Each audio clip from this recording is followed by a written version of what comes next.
तंत्र को जब हम सुनते हैं तो कई बार बहुत नेगेटिव साउंड आता है कि ये तंत्र से जोड़कर, लेकिन हम पढ़ते हैं कि तंत्र भी वेदों से ही आए हैं। एक्चुअली तंत्र है क्या?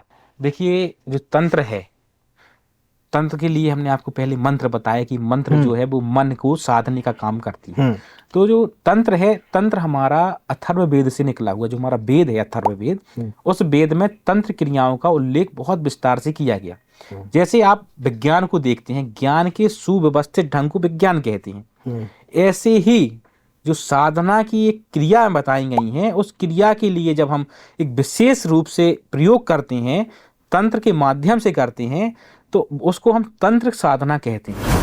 तंत्र साधना के लिए भ्रांतियां बहुत ज्यादा समाज में फैल गई हैं कि तंत्र का मतलब कि बुरी चीज। तंत्र कोई बुरी चीज नहीं है। तंत्र एक क्रिया है, आपको जीवन जीने की एक कला देता है, एक साधना को करने का एक कला देता है। उसका जो क्षेत्र है, हाँ, तंत्र का जो क्षेत्र होता है वो एक सीमित क्षेत्र होता है कि अब केंद्र बिंदु आपका जो निर्धारित होता है कि इस लक्ष्य को प्राप्त करना है। उस लक्ष्य की प्राप्ति के लिए लगातार व्यक्ति प्रयोग करता है, उस प्रयोग को ही हम तंत्र कहते हैं। और तंत्र विधान में, तंत्र आज से नहीं है, प्राचीन काल से है। जब हम वेद, जब श्रुति अवस्था में थे, जब हम गुरु परंपरा से सुनते थे, तब भी तंत्र था, और तंत्र आज भी हो, भविष्य में भी रहेगा। जो आप वैष्णव परंपरा में लोग सोचते हैं मोक्ष, तंत्र में भी मोक्ष की अवधारणा दी गई है, और तंत्र के आधार पर आप मोक्ष को प्राप्त कर सकते हैं।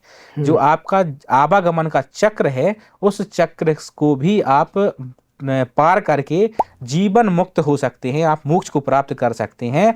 परंतु अब इधर पर एक कंडीशन लग जाएगी।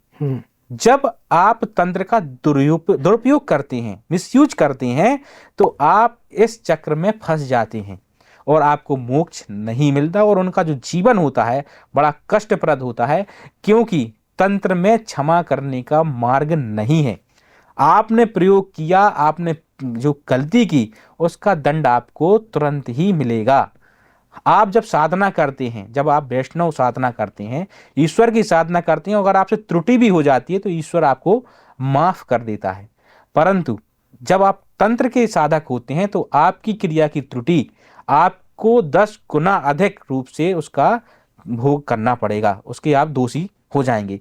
तंत्र में क्षमा का कोई स्थान नहीं है। आप तंत्र में कोई क्रिया करते हैं, अगर वो किसी कारण से विफल होती है तो आपको ही उस चीज को भोगना पड़ेगा।